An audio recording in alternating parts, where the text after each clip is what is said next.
The emergency lights painted everything red inside the council chamber. Havan pressed his scaled hand against the glass table while 6 other species leaders watched the screen in front of them.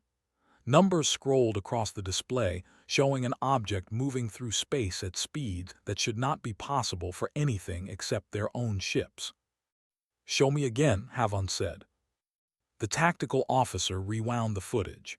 A vessel emerged from the dark region of space where their maps showed nothing but primitive worlds. The ship looked wrong. Too angular, too dense, built like someone expected to get hit and wanted to make sure they survived. Rendick leaned forward in his seat. His 4 eyes blinked in sequence as he studied the energy readings. "This cannot be accurate. That sector contains only one star system with planets capable of supporting life. We surveyed it 200 years ago. They were still using chemical rockets to reach their own moon." "The readings are accurate," Pelwin said. Her voice carried the certainty of someone who had checked the numbers 17 times already. "That ship is real, and it is heading directly toward our space." Havan felt something he had not experienced in his 60 years serving the Sovereignty Council: uncertainty. The 7 species gathered in this room had ruled this entire region of the galaxy for 3,000 years. They had the best weapons, the fastest ships, the most advanced technology. Nobody challenged them because nobody could match them. Until now, apparently. The communications officer raised one tentacle. "Message incoming from the unknown vessel. Audio only. Simple radio transmission." "Play it," Havan ordered. Static filled the chamber for 2 seconds. Then a voice spoke. Female. Clear. Using the standard galactic trade language with an accent Havan had never heard before. "This is the UESS Defender representing Earth and humanity. We seek peaceful diplomatic contact with galactic leadership. Please respond." Rendick made a sound that might have been laughing. "Earth. The death world in Sector 447 Gamma. Impossible." Pelwin pulled up files on her console. Images appeared on the main screen showing a blue and green planet. Data scrolled beside the pictures. Gravity 1.0 standard. Oxygen atmosphere at 21%. Massive storm systems. Volcanic activity. Tectonic plate movement. Radiation from a yellow star. Thousands of predator species. Diseases that could kill most known life forms within hours. "They call that place home," one of the other council members whispered. "Called it home," Rendick corrected. "Past tense. No species that primitive could develop interstellar travel in just 2 centuries. This must be a vessel from another civilization using their name." Havan studied the ship on the screen. Something about its design bothered him. Council ships were built for speed and firepower. This thing looked like it was built to take punishment. Heavy plating covered every surface. No elegant curves. No wasted space. Every centimeter designed for a purpose. "Send standard warning protocol," Havan decided. "Tell them to turn back or face destruction." The communications officer transmitted the message. They waited. Seconds passed, then a full minute. The human ship did not turn around. It did not slow down. It continued on its exact same heading toward Council space. "They are ignoring us," Rendick said. His voice carried an edge now. "Send 3 patrol cruisers to intercept. Show them we are serious." Havan nodded his approval. 3 sovereignty cruisers broke formation from the border patrol and accelerated toward the human vessel. Each cruiser carried enough firepower to level a city. Their plasma cannons had never failed to convince trespassers to reconsider their choices. The cruisers reached intercept position within 20 minutes. Their commander transmitted a final warning: "Turn back now or be fired upon." The human ship responded with the same message as before. "We have traveled 4 light years to find you. We will not turn back from first contact because of a misunderstanding." "Fire warning shots," the cruiser commander ordered. "Across their bow, show them what our weapons can do." 3 plasma cannons discharged simultaneously. Superheated energy streaked across space and impacted the area directly in front of the human vessel. Enough destructive force to vaporize an asteroid. Enough to make any sane ship captain reconsider their approach. The human ship flew straight through the dissipating plasma cloud without slowing down. Havan stood up from his chair. Did they activate defensive shields? No, sir, the tactical officer reported. No energy shields detected. The plasma struck their hull directly. Damage assessment. Silence filled the chamber for 3 heartbeats. No damage detected, sir. The hull absorbed the impact without any visible effect. Rendik's 4 eyes widened. That is impossible. Our plasma cannons can cut through 30 meters of reinforced steel. Nothing can just absorb that kind of energy without shields. But the evidence played out on the screen in front of them. The human ship continued moving. Same speed, same heading, completely unbothered by weapons that should have at least scorched its hull plating. Pelwin was typing rapidly on her console. Numbers appeared and disappeared as she ran calculations. If their hull can withstand our plasma weapons without defensive systems, then what kind of materials are they using? What kind of technology do they possess? Havan sat back down slowly. The red emergency lights made everything look like blood. He had ruled Council space for 18 years. He had negotiated with 47 different species. He had overseen the peaceful integration of 12 new civilizations into the sovereignty. He knew how first contact was supposed to work. This was not how it was supposed to work. Recall the cruisers, Havan ordered quietly. Do not fire again. Sir, Rendik turned to face him. We cannot show weakness to an unknown vessel. We just fired our best weapons at them and they did not even notice, Havan said. Continuing to attack will not demonstrate strength. It will demonstrate stupidity. He looked at the human ship on the screen. It looked small compared to Council vessels, primitive even, but something about it radiated purpose. This was not a ship built by accident, not a ship built by primitives playing with technology they did not understand. This was a ship built by people who knew exactly what they were doing. Open a channel to the human vessel, Havan said. Tell them we are prepared to discuss diplomatic contact. Invite them to Council Station. Sir, we do not know anything about these humans, Rendik protested. We do not know their intentions or capabilities. Havan watched the ship moving through space toward them. That is exactly why we need to talk to them, he said, before we make any more mistakes. Ann Davies floated in zero gravity near the observation window watching the Council Station grow larger against the backdrop of stars. After 4 years traveling through the dark between solar systems, seeing so many ships in one place felt surreal. Dozens of vessels moved in organized patterns around the massive structure. Each one represented a different species, a different world, a different way of thinking. We are being scanned again, Lieutenant Reed called from the tactical station. 12th time in the last hour. Let them scan, Davies said. They are trying to figure out what we are made of. I would do the same thing. The Defender moved closer to the station under precise, maneuvering thruster control. Davies had reviewed the docking procedures 3 times already. The Council used gravitational clamps instead of physical moorings. Elegant but unnecessarily complex in her opinion. Humanity preferred systems that worked even when power failed. Captain, receiving docking clearance for Base 7, the communications officer reported. They are also transmitting environmental data for the station interior. Davies pulled herself over to the console and studied the numbers. Gravity at 0.6 standard. Atmosphere breathable but oxygen content lower than Earth normal. Temperature controlled at 18 degrees. Lighting optimized for species with different visual ranges than humans. Make sure everyone takes supplemental oxygen for the first meeting, Davies ordered. We do not know how long we will be in their environment. Reed, you have command while I am on the station. Captain, try not to start a war. Davy smiled at that. No promises. 20 minutes later, she walked through the docking tube accompanied by Ambassador Patricia Lane and Commander Ray Silva.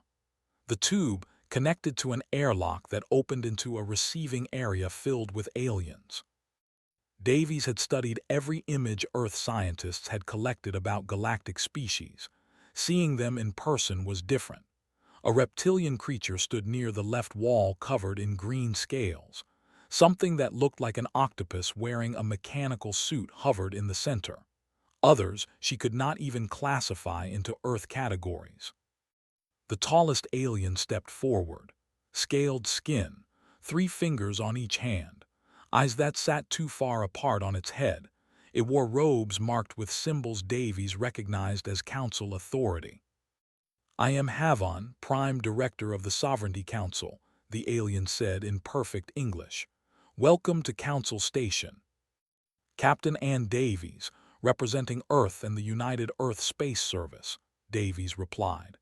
"This is Ambassador Patricia Lane and Commander Ray Silva." Havon looked at Silva for a longer moment than seemed comfortable. The commander stood a full head taller than any alien in the room. His broad shoulders and dense muscle mass made him look like he could break things just by bumping into them. "Your species is larger than we anticipated," Havon said carefully. "Earth has higher gravity than your station," Davies explained. "We are built to carry more weight." "Yes, we have been studying your homeworld data. Fascinating that you evolved under such harsh conditions." Lane stepped forward smoothly. "Director Havon, we appreciate your willingness to meet with us. Earth seeks to establish peaceful relations with the galactic community. We have much to learn from you and hope we have something to offer in return." Havon gestured toward a doorway. "Please join us in the council chamber. We have many questions."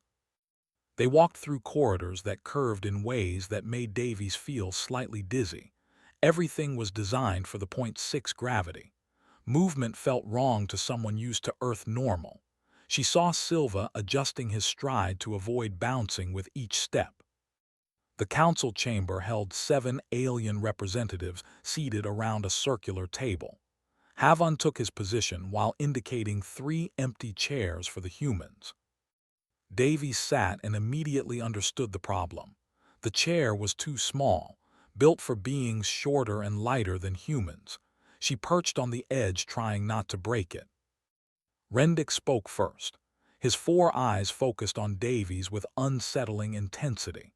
"Explain how your species developed interstellar capability in less than 2 centuries.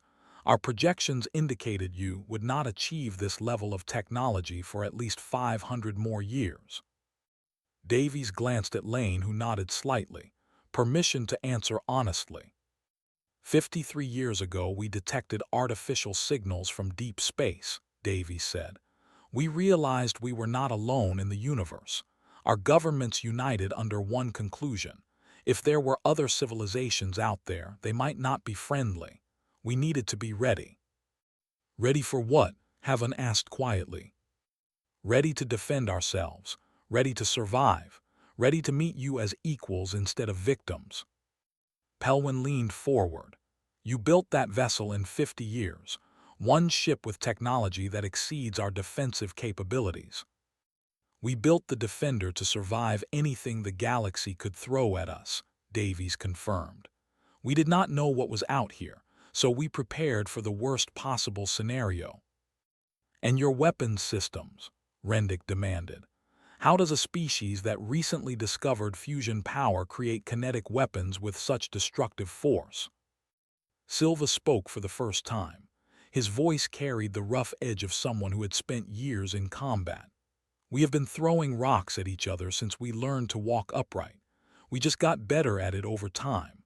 Accelerate a dense object to high enough velocity and physics does the rest."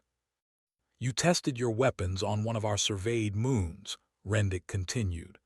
"The impact registered on sensors across 3 star systems. That was one projectile from one weapon. How many do you have?" "The Defender carries 64 railgun systems," Davies said. plus missile batteries, point defense networks, and electronic warfare suites. It is designed to fight outnumbered and win. The chamber went silent. Davies watched the alien faces trying to process what they were hearing. These beings had ruled their region of space for thousands of years. They had never encountered anything they could not handle with superior technology. Now they sat across from three humans, who represented a species that built one ship, and accidentally made it more dangerous than anything in the Council fleet. Havan broke the silence. Your ship absorbed plasma cannon fire without shields, without any defensive systems. How? Ablative armor designed to handle radiation and debris impacts during relativistic travel, Davies explained. When you are moving at significant fractions of light speed, hitting a dust particle releases tremendous energy.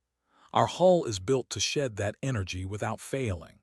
Your plasma weapons were less intense than what we designed the armor to handle.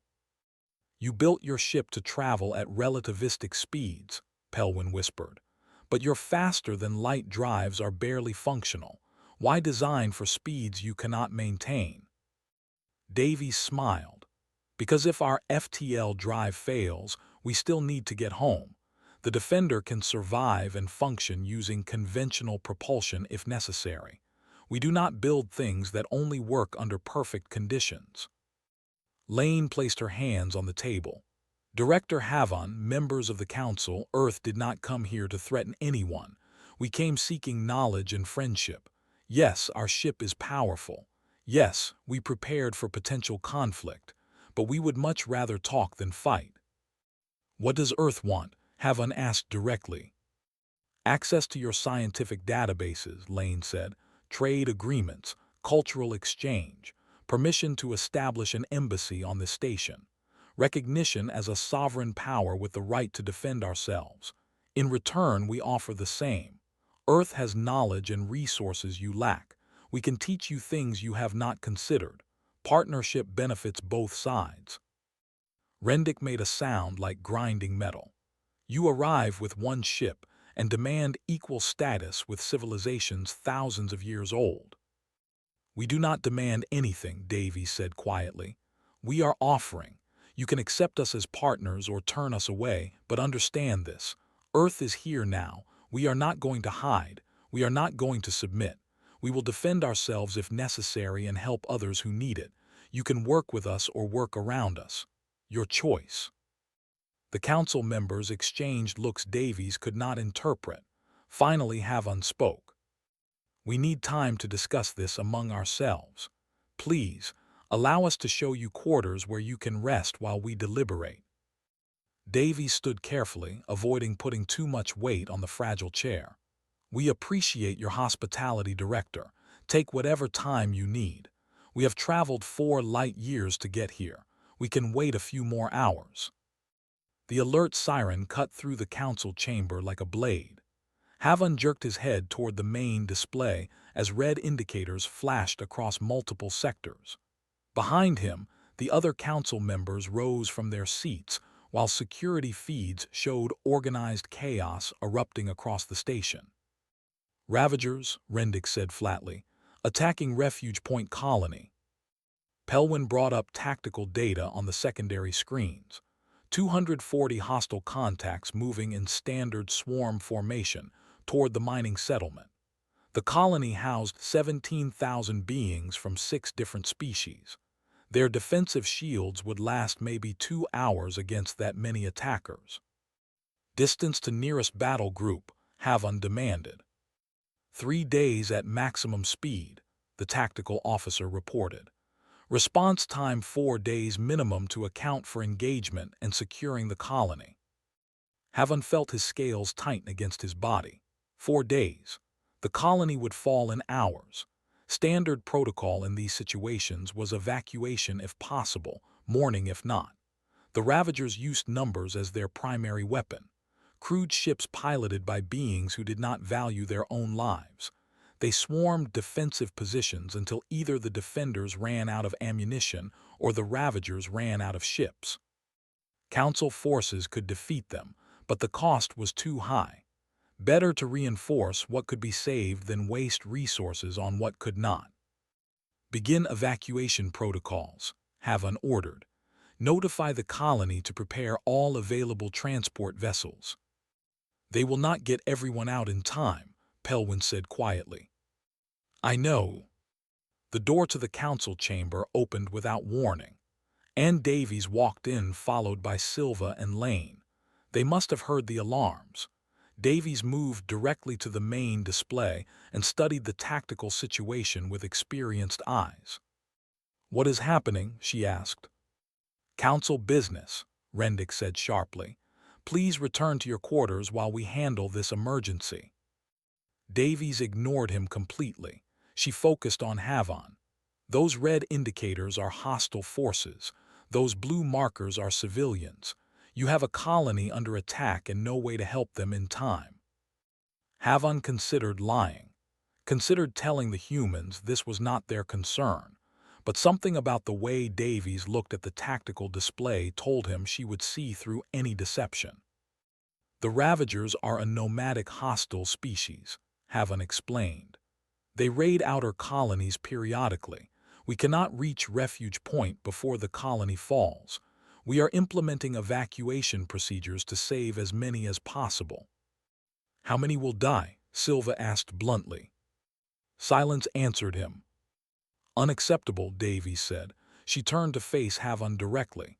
The Defender can reach that colony in 18 hours. We can help. Captain, you do not understand what you are offering, Havan said carefully. The Ravagers field hundreds of attack craft. They use overwhelming numbers and suicide tactics. Your ship is powerful, but it is alone. Engaging that many hostiles is suicide. Let me worry about my ship's capabilities, Davies replied. Are you going to tell me where that colony is, or do I need to follow the refugees? Rendick moved between Davies and the display. You have no obligation to intervene. This is not your fight. Why would you risk your only vessel for beings you have never met? Davies met his four-eyed stare without blinking. Because 17,000 people are about to die and we can do something about it. On Earth we have a saying, we do not leave people behind. Captain, Lane said softly, perhaps we should discuss this before committing to military action. Nothing to discuss, Patricia, Davies replied. Those are people in danger. We have the capability to help. The only question is whether the Council will tell us where to go or if we figure it out ourselves. Havan studied the human woman standing in his council chamber acting like she owned the place. Every instinct told him to refuse. The humans were guests, unknowns. Letting them engage in combat on behalf of Council interests was irresponsible. But 17,000 lives hung in the balance. Show her the coordinates, Havan said quietly. Rendick turned sharply. Director, I must protest this decision. We know nothing about how humans conduct warfare. They could make the situation worse. Or they could save lives we have already written off as lost, Havan countered. Captain Davies, I am transmitting the colony location to your ship. Please understand the Council cannot provide support or reinforcement. If you engage the Ravagers, you do so alone. Alone is fine, Davies said. She was already moving toward the door. Silva, get back to the Defender and prep all combat systems. I want full readiness before we leave dock. Aye, Captain, Silva replied and disappeared into the corridor. Davies paused at the doorway. How long until the Ravagers begin their attack? 19 hours, Pelwin reported. Their scout ships are already in position. Main force arrives shortly after. Then we launch in 10 minutes, Davies said. Lane, you stay here and continue negotiations. I will be back before you know I left. She vanished through the door, leaving Havan staring at empty space where she had been standing. Around him, the council members erupted in debate. Some argued intervention was reckless. Others suggested this was an opportunity to observe human combat capabilities. A few actually seemed hopeful. Havan silenced them with a gesture. This is happening whether we approve or not. Monitor the situation closely. If the humans fail, we need to know why. If they succeed, we need to understand how. 8 minutes later, the Defender undocked from Council Station and accelerated toward open space. The human ship moved with aggressive speed. No cautious maneuvering. No wasted movement. It aligned itself toward the colony coordinates and engaged its faster-than-light drive in a flash of distorted space. Havan returned to his private office and pulled up every file they had on human history. War seemed to be their natural state. They had fought each other for thousands of years over resources, territory, ideology, and often for no reason anyone could explain afterward. Their planet was soaked in blood from conflicts that spanned continents. And now they were taking that experience to the stars. He found records of human warfare tactics, combined arms operations, close air support, point defense networks. They had been refining the art of killing for their entire existence as a species. The Ravagers were about to learn what happened when they encountered beings who treated violence as a science, rather than a crude tool. Havan felt something he rarely experienced: curiosity mixed with anticipation. The humans were either about to accomplish something the Council had never managed or prove themselves to be as reckless and foolish as every other species that thought they could solve problems with guns. The next 18 hours would tell him which. He sent a message to all Council members. Prepare to monitor the refuge point situation. Record everything. If the humans survive this, we need to learn from it. If they do not survive, we need to learn from that too. Rendick appeared on his communication screen. Director, I still believe this is a mistake. Letting unknowns represent Council interests sets a dangerous precedent. They are not representing Council interests, Havan said quietly. They are representing their own values, and that might be even more dangerous for our assumptions about how the galaxy works. He closed the channel and watched the stars. Somewhere out there, a human ship was racing toward a fight they had no reason to join, except they believed leaving people to die was unacceptable. Havan hoped that conviction was enough to keep them alive. The Defender dropped out of faster-than-light travel at the edge of the refuge point system, and every sensor immediately lit up with contacts. Reed counted them twice to make sure the computer was not malfunctioning. 240 hostile vessels arranged in a sphere formation around the mining colony, exactly as the Council had reported. Davies studied the tactical display with the focused attention of someone who had spent years training for this exact scenario. The Ravager ships were small and fast. No heavy armor, minimal weapons. They won through numbers and willingness to die. Analysis, Davies ordered. Enemy vessels average 40 meters length, Reed reported. Single pilot configuration. Plasma cutters mounted forward for breaching hull plating.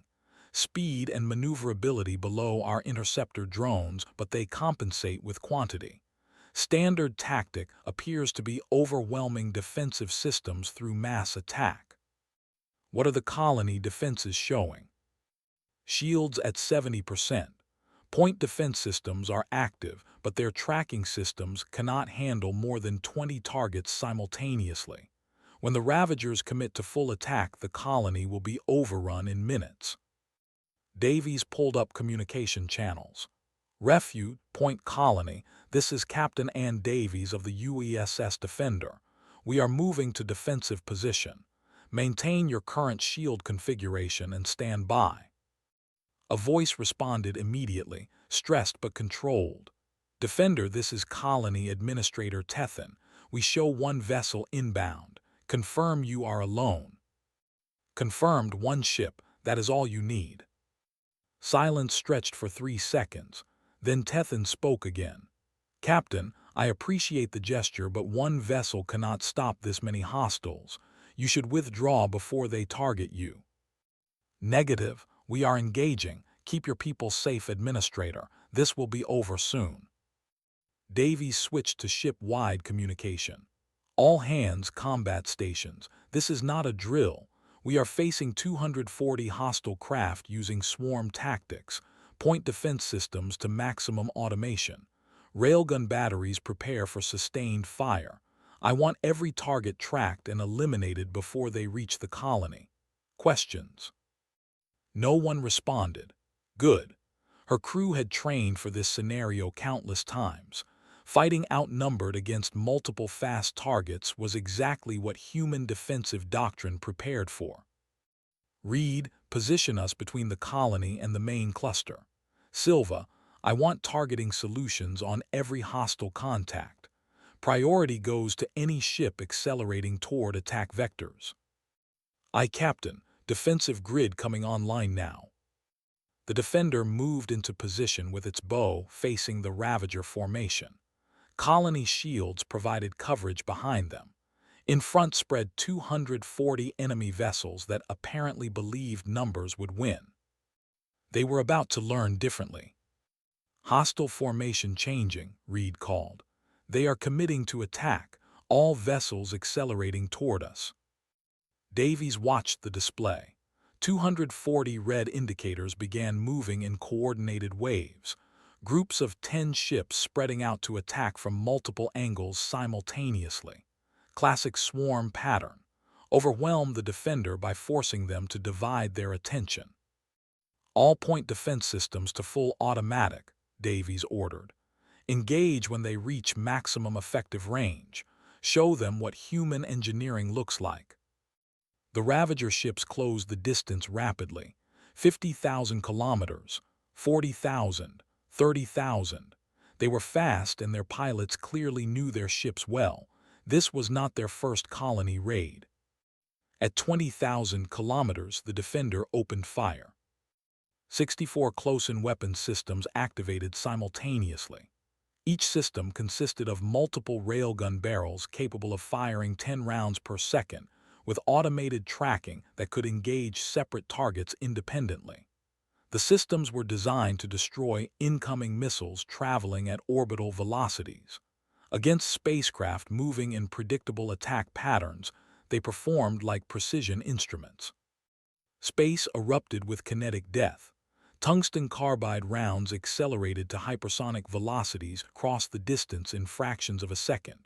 The Ravager ships had no armor. Their hulls were designed for speed, not survival. The kinetic rounds punched through them like they were constructed from paper. 20 targets eliminated, Reed reported. His voice carried awe. 40, 60. Captain, the targeting system cannot miss. They are too slow and too predictable. Davies watched the tactical display. Red indicators winked out of existence in rapid succession. The Ravagers tried to adjust their formation. They split into smaller groups. They attempted evasive maneuvers. Nothing helped. Human point defense systems had been refined through centuries of warfare where missing meant death. The targeting computers tracked ballistic missiles, hypersonic aircraft, and artillery shells. They calculated trajectories accounting for gravity, atmospheric drag, and electronic countermeasures. Against ships moving through the vacuum of space in relatively straight lines, the computers barely had to work. 100 targets destroyed, Reed called. 120. Captain, the remaining hostiles are breaking formation. They are retreating. Do not let them leave, Davies ordered coldly. They came here to kill civilians. They do not get to run home and try again next month. Target all retreating vessels. Sustained fire until threat is eliminated. The point defense grid continued its methodical execution. Every Ravager ship that turned to flee became another target in the queue. The automated systems tracked them across thousands of kilometers, calculated their vectors, fired with mathematical precision. 150 destroyed, 170, 200. The last 40 Ravager ships scattered in different directions, desperately trying to break target locks through random acceleration. It bought them maybe 30 seconds. All hostile contacts eliminated, Reed reported. 0 surviving enemy vessels, 0 damage to Defender or colony shields. Total engagement time 94 seconds. Davies leaned back in her chair and released a breath she did not realize she had been holding. Stand down from combat alert. Maintain defensive position until we confirm no additional hostiles in system. Communications. Inform the colony they are secure. Captain. Colony Administrator is requesting to speak with you. Sounds like he is crying. Put him through. Tethan's voice came across the channel thick with emotion. Captain Davies, I do not understand what I just witnessed. You destroyed over 200 vessels in less than 2 minutes. How is that possible? Our defensive systems were built to protect Earth against anything the galaxy might throw at us, Davies explained. Today they protected your colony instead. Are your people safe, Administrator? Yes, all civilians accounted for. No damage to colony infrastructure. Captain, the Council told us no help was coming. They said we should evacuate what we could and abandon the rest. You had no reason to help us. Why did you come? Davies looked at the tactical display showing the debris field where 240 hostile ships used to be. Because you needed help and we could provide it. That is reason enough. She switched to navigation. Helm, plot a course back to Council Station. Standard speed. I think we made our point here. Course laid in, Captain. We can be back in 18 hours. Good. Read, compile full combat data. Every shot fired. Every target eliminated. Time stamps on everything. The Council is going to want detailed records of what happened here. Already compiling, Captain. They are going to have trouble believing this. Davies smiled. Let them check our gun cameras. Sometimes the best way to win a fight is to be so overwhelmingly superior that the fight ends before it really begins. Havan watched the combat footage for the 7th time. His hands rested flat on the table to stop them from shaking. Around him, the council chamber sat in complete silence while the recording played across multiple screens. 94 seconds of systematic destruction that rewrote everything they thought they understood about warfare. Pelwin had stopped taking notes after the 3rd viewing. She simply stared at the numbers scrolling beside the footage. Target acquisition times measured in milliseconds. Hit probability approaching 100%. 0 wasted ammunition. 0 defensive failures. The human ship had not even activated its shields during the engagement. This is impossible, Rendick whispered for the 8th time. The data does not lie, Pelwin replied quietly. They recorded everything. Gun camera footage confirms every kill. The Ravagers were eliminated with surgical precision using weapons we consider primitive. Kinetic projectiles, Rendick said. Simple mass accelerated to high velocity. We abandoned that technology 1,000 years ago because energy weapons were more efficient. More efficient against shielded targets, Pelwin corrected. The Ravagers do not use shields. Against them, kinetic weapons are perfectly effective. The humans understood the nature of the threat and deployed appropriate tools. Havan closed his eyes. The implications kept expanding the more he considered them. Show me the colony damage assessment again. Pelwin brought up new data. Refuge Point Colony reported 0 casualties, 0 structural damage, shield systems barely depleted, all 17,000 residents accounted for and safe. The human intervention had been completely successful. How many colonies have we lost to Ravager attacks in the last decade? Havan asked. 14, Rendick answered immediately. 43,000 dead, 200,000 displaced. We calculated that defensive costs outweighed strategic value of maintaining outer settlements. We abandoned 14 colonies because the cost of defending them was too high, Havan said slowly. The humans just defended 1 colony without breaking a sweat. What does that tell you about our military doctrine? Silence answered him. Nobody wanted to say what everyone was thinking. The Sovereignty Council had ruled this region of space for 3,000 years through superior technology. They maintained peace through the threat of their weapons. but those weapons were designed for a specific type of warfare against specific types of enemies. The humans had come from a world where warfare was constant and enemies were diverse. They built systems that worked against any threat, and now one human ship had accomplished what the entire Council fleet could not. The door opened, and Ambassador Lane entered with 2 Council security escorts. She moved to the center of the chamber and waited to be recognized. Havon gestured for her to speak. Director Havon, Captain Davies will return to Council Station within 12 hours, Lane said formally. She requests a follow-up meeting to discuss defensive cooperation between Earth and the Sovereignty. Where is the captain now? Havon asked. Conducting humanitarian assistance at Refuge Point. The colony administrator requested help establishing improved defensive positions in case of future attacks. Captain Davies is providing technical consultation and sharing basic point defense configurations. Rendick stood abruptly. She is sharing military technology with Council citizens without authorization. She is helping people who asked for help, Lane corrected firmly. Earth did not request permission to defend that colony, and we do not require permission to help them improve their own defenses. Unless the Council objects to colonies being able to protect themselves. The question hung in the air like a challenge. Havon understood the position Lane was putting them in. If the Council objected to colonies having better defenses, it revealed they preferred weak settlements that depended entirely on Council protection. If they allowed it, they admitted human technology was superior to their own systems. The Council does not object, Havon said carefully. We appreciate Earth's assistance with Refuge Point. Lane nodded. Captain Davies also asked me to convey a message. The Defender recorded all combat data and will provide complete records to Council military analysts. We believe transparency helps build trust between our civilizations. Pelwin leaned forward eagerly. We would very much like to review that data. Understanding human combat systems would be valuable for both sides. The captain anticipated that interest, Lane said.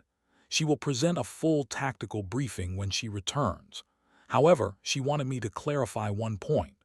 Earth is willing to share defensive technology in exchange for access to your scientific databases and faster-than-light drive improvements.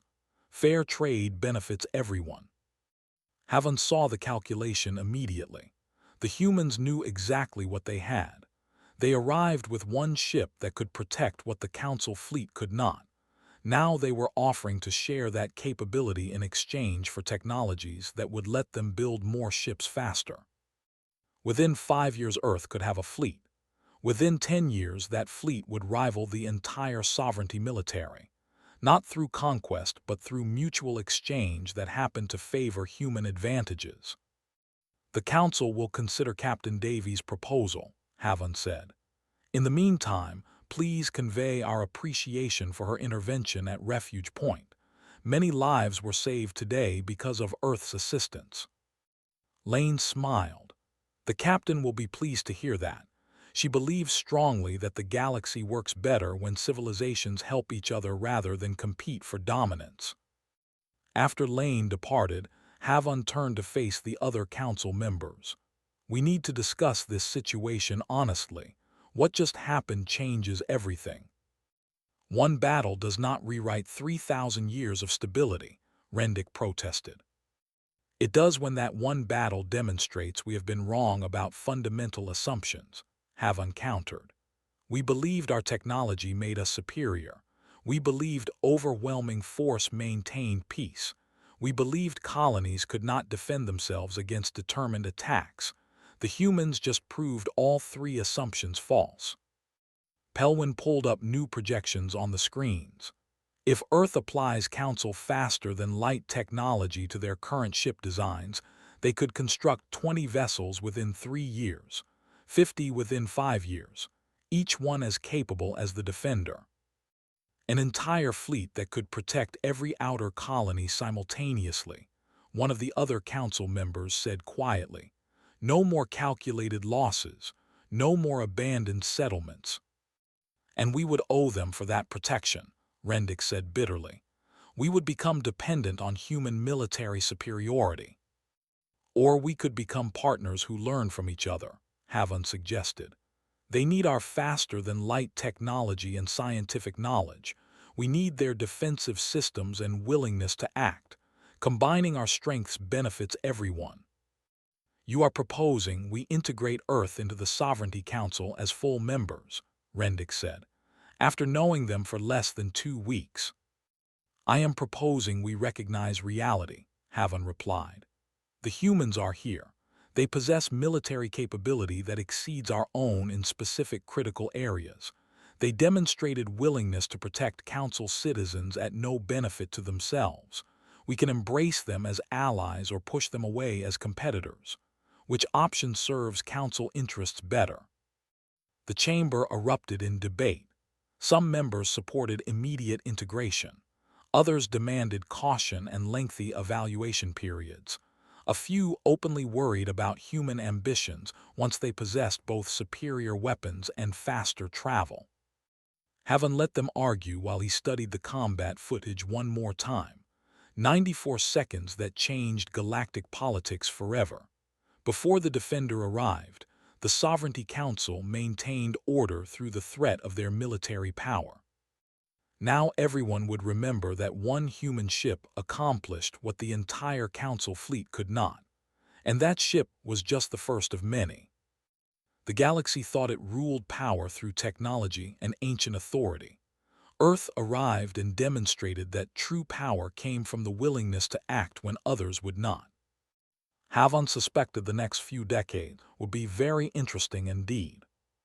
6 months changed the galaxy more than the previous 1,000 years. Davies floated in the observation lounge of Council Station watching construction crews assemble the new human embassy module. The structure extended from the station's outer ring like a promise of things to come, larger than any other embassy, built to accommodate human gravity requirements and environmental needs. Ambassador Lane drifted up beside her holding a data tablet. The Council just approved the final trade agreements. We get full access to their propulsion research and material science databases. They get our defensive systems specifications and training protocols. Who got the better deal? Davies asked. Both sides probably think they did, Lane replied with a smile. That is how good negotiations work. The past 6 months had been intense. After Refuge Point, 3 more colonies requested Earth protection agreements. The Council initially objected but quickly recognized they could not provide equivalent security. 2 minor species bypassed Council authority entirely and negotiated directly with Earth for mutual defense pacts. The balance of power was shifting, and everyone knew it. How many species want to join the Defensive Cooperation Program? Davies asked. 17 at last count, Lane said. Turns out a lot of smaller civilizations have been waiting for an alternative to complete dependence on Council military protection. We are offering partnership instead of subordination. They appreciate the difference. Davies watched a Sovereignty cruiser drift past the station.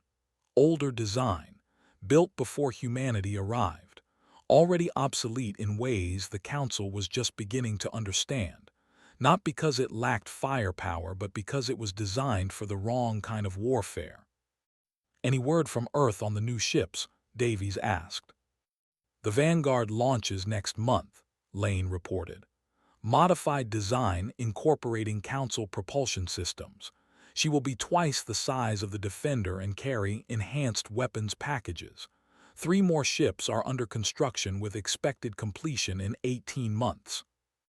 And after that, the shipyards are expanding. Earth is building 4 new orbital construction facilities. Current projections show 20 vessels operational within 5 years, 50 within a decade. Davies felt a mix of pride and concern.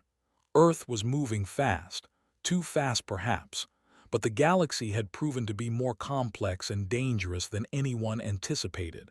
Having ships that could respond to threats seemed wise. "The Council knows these numbers," Davies said. It was not a question. "Of course. We share production data as part of the transparency agreements. Some Council members are nervous about Earth having such a large fleet. Others seem relieved we are building capacity to handle problems they have been avoiding." The door opened, and Havan entered the lounge with his usual measured grace. He had aged visibly in 6 months. The weight of managing galactic politics during revolutionary change showed in how he moved. "Captain Davies, Ambassador Lane," Havan said formally. "May I join you?" "Please," Davies gestured to the seating area. They all settled into chairs designed to accommodate multiple species. Compromise furniture that did not quite work perfectly for anyone. "I wanted to speak with you before the formal council session tomorrow," Havan began. "There are concerns among some members about Earth's rapid military expansion." "We have been transparent about our ship construction," Lane said. "Everything is proceeding according to agreed-upon schedules." "I know," Havan replied. "That is not the concern. The issue is what happens when Earth has 50 ships and the Council has relied on your protection for 5 years. What prevents you from dictating terms at that point?" Davies met his eyes directly. "The same thing that brought us here in the first place. We came seeking partners, not subjects. Yes, our fleet is growing. Yes, we will have military superiority in specific areas. But we do not want to rule the galaxy. We want to protect it." "Those are noble words," Havan said quietly. "But power changes civilizations. I have seen it happen." "Maybe Earth is different," Lane suggested. "We evolved on a world that tried to kill us every day. We learned that cooperation and mutual protection improve survival for everyone. Dominating others takes resources better spent helping each other." Havan was silent for a long moment. "Do you know what troubles me most about humanity? You genuinely believe what you are saying. That makes you either the most trustworthy species I have ever encountered or the most dangerous."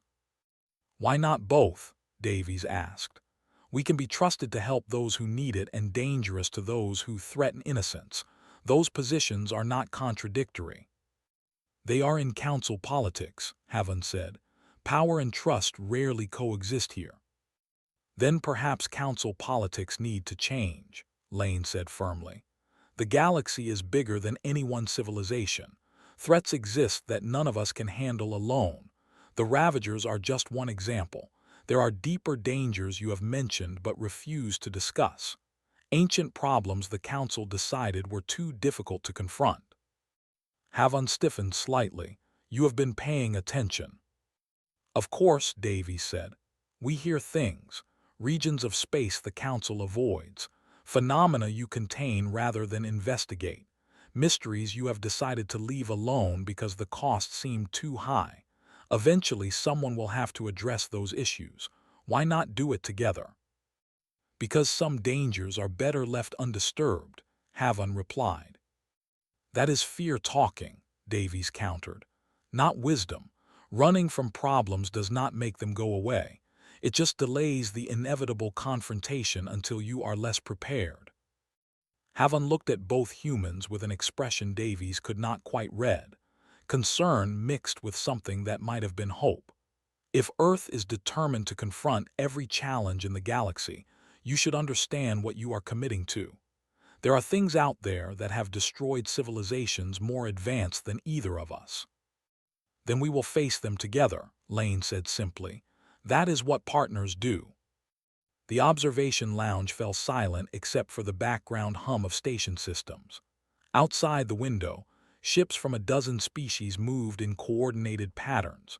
Trade vessels, diplomatic transports, defense platforms. A galactic community that had existed for thousands of years now adjusting to include newcomers who refused to accept that some problems were too big to solve. Finally Havan spoke.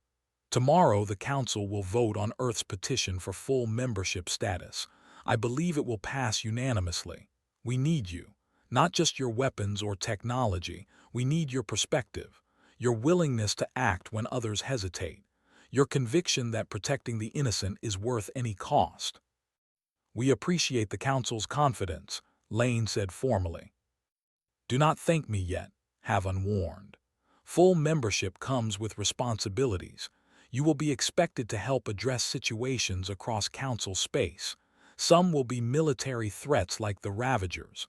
Others will be diplomatic nightmares or ethical dilemmas with no clean solutions. Are you prepared for that? Davy stood and walked to the observation window. She could see the Defender docked at its berth, battle-worn but intact. That ship had carried humanity into the larger galaxy and proven they belonged here. Soon more ships would join it. More humans would venture out into the unknown. More challenges would emerge. But that was fine. Humanity had survived everything Earth could throw at them. They would survive the galaxy too. We are ready, Davy said.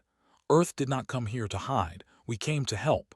Whatever the galaxy needs, we will figure it out together. Haven joined her at the window. The galaxy thought it ruled power through ancient authority and superior technology. Then humanity arrived and showed us that true strength comes from the courage to defend those who cannot defend themselves. Is that a compliment or a warning? Davies asked. Both, Haven said, just like humanity itself.